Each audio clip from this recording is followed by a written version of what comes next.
Assalamualaikum warahmatullahi wabarakatuh. Perkenalkan, saya Renita Dewi Lokasari dari Komunikasi 1I. Materi pidato yang akan saya sampaikan adalah generasi milenial dan Pancasila di era industri 4.0. Indonesia memasuki era modernisasi, otomasi, digitalisasi, industrialisasi, penggunaan teknologi dan internet yang akan menjadi basis dari kegiatan di berbagai sektor, mulai dari sektor sosial, budaya, pendidikan, ekonomi, dan politik. Dampak dari revolusi industri 4.0 juga memberi pengaruh yang menyentuh segala ranah seperti gaya hidup bangsa Indonesia hingga Pancasila sebagai ideologi negara. Revolusi industri 4.0 memberikan pengaruh baik positif maupun pengaruh negatif. Persoalannya adalah apakah kaum milenial Indonesia selalu mampu mendapatkan dan memanfaatkan segala pengaruh positif dan membendung diri dari segala dampak negatif revolusi industri 4.0. Salah satu dampak positif dari era 4.0 adalah kemudahan dalam mendapatkan akses teknologi dan informasi. Tak hanya sebatas persoalan tersebut, persoalan lain yang juga menjadi urgensi adalah pengaruh yang terjadi akibat arus industri 4.0 pada gaya hidup dan ideologi bangsa Indonesia. Bangsa Indonesia yang awalnya memiliki gaya hidup yang filosofis, agamais, dan penuh dengan semangat gotong royong. Akibat modernisasi budaya-budaya tersebut, semakin terasa memudar dan malah berubah menjadi gaya hidup yang individualis, liberalis, dan sekuler. Pengaruh modernisasi juga terlihat pada gaya berpenampilan. Dari persoalan ini dikhawatirkan kaum milenial melupakan pakaian-pakaian adat Indonesia sebagai identitas budaya Indonesia yang sesungguhnya. Pada ranah ideologi, Pancasila sebagai idealisme yang di dalamnya terkandung nilai-nilai yang mendasari cara hidup bangsa Indonesia terancam oleh ideologi liberal. Internalisasi dan revitalisasi dari sila-sila Pancasila dapat menjadi paradigma yang mengakar kuat dalam sehingga kaum milenial Indonesia akan memiliki landasan filosofis dalam berperilaku baik secara individu maupun masyarakat. Sila pertama yang berbunyi ketuhanan yang Maha Esa apabila diinternalisasikan secara radikal kepada bangsa ini akan menjadi social control bagi setiap orang sehingga orang yang menanamkan nilai ketuhanan akan merasa selalu diawasi oleh Sang Maha Pencipta.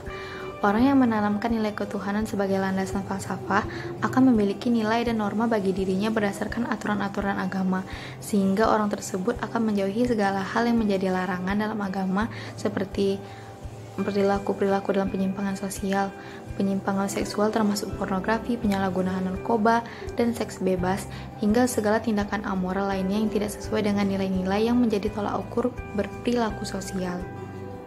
Internalisasi dan revitalisasi dari sila kedua, kemanusiaan yang adil dan beradab, adalah mengedepankan nilai humanisme yang mana orang yang menaruhkan nilai menjadi falsafah hidupnya akan menjadi anti terhadap segala bentuk tindakan yang bersifat tidak berperi kemanusiaan.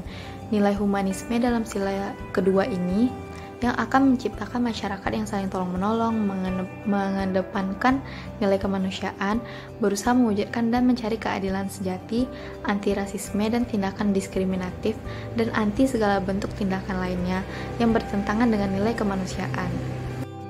Internalisasi dan revitalisasi terhadap nilai dari sila persatuan Indonesia akan mewujudkan persatuan, harmonisasi, dan keutuhan bangsa yang akan menguatkan kedaulatan negara.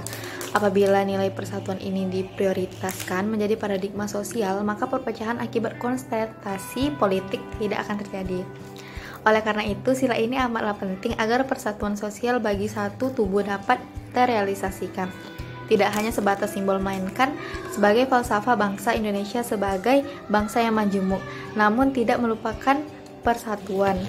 Internalisasi dan revitalisasi terhadap sila keempat dari Pancasila adalah menjadikan bangsa ini bangsa yang mengedepankan kepentingan umum dan membuang segala kepentingan pribadi yang dapat menimbulkan perpecahan.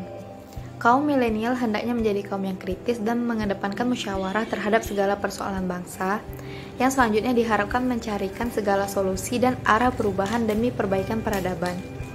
Nilai musyawarah dalam sila keempat Pancasila juga akan membangkitkan para milenial apatis yang tidak peduli terhadap masalah-masalah bangsa dan negara. Nilai ini jugalah yang dapat membentuk paradigma kaum milenial menjadi paradigma yang dewasa untuk menjadi lebih bijaksana dan objektif dalam menilai sesuatu hingga memecahkan masalah. Persoalan seperti provokasi, hoax, fitnah, dan sebagainya di media sosial maupun dunia nyata dapat ditanggulangi dengan menjadikan sila keempat ini sebagai paradigma dan falsafah hidup. Lalu internalisasi dan revitalisasi pada paradigma kaum milenial terhadap sila kelima, Pancasila, yang berbicara mengenai keadilan sosial bagi seluruh rakyat Indonesia akan menciptakan generasi yang mengedepankan keadilan. Kaum milenial yang memiliki paradigma ini akan menjadi anti terhadap segala bentuk ketidakadilan sekecil apapun itu. Nilai inilah yang dapat mencegah bangsa ini dari perbuatan-perbuatan kotor dalam sosial dan politik seperti korupsi, suap, pengambilan kebijakan yang semena-mena dan bentuk ketidakadilan lainnya.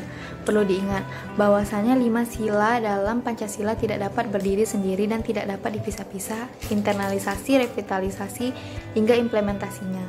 Sila-sila tersebut tidak dapat dipisahkan secara hierarkis, numerik, atau berdasarkan angka maupun fungsional. Artinya apa? Sila-sila dalam Pancasila ada untuk saling menguatkan, saling mendukung, dan saling melengkapi terhadap sila yang satu dengan yang lainnya. Dengan demikian, Pancasila sebagai paradigma dan falsafah apabila diterapkan lebih mendalam lagi dalam kehidupan bangsa Indonesia, terutama bagi kaum milenial, niscaya mampu membawa bangsa ini pada kemajuan peradaban bagi segala masa, termasuk di era industri 4.0.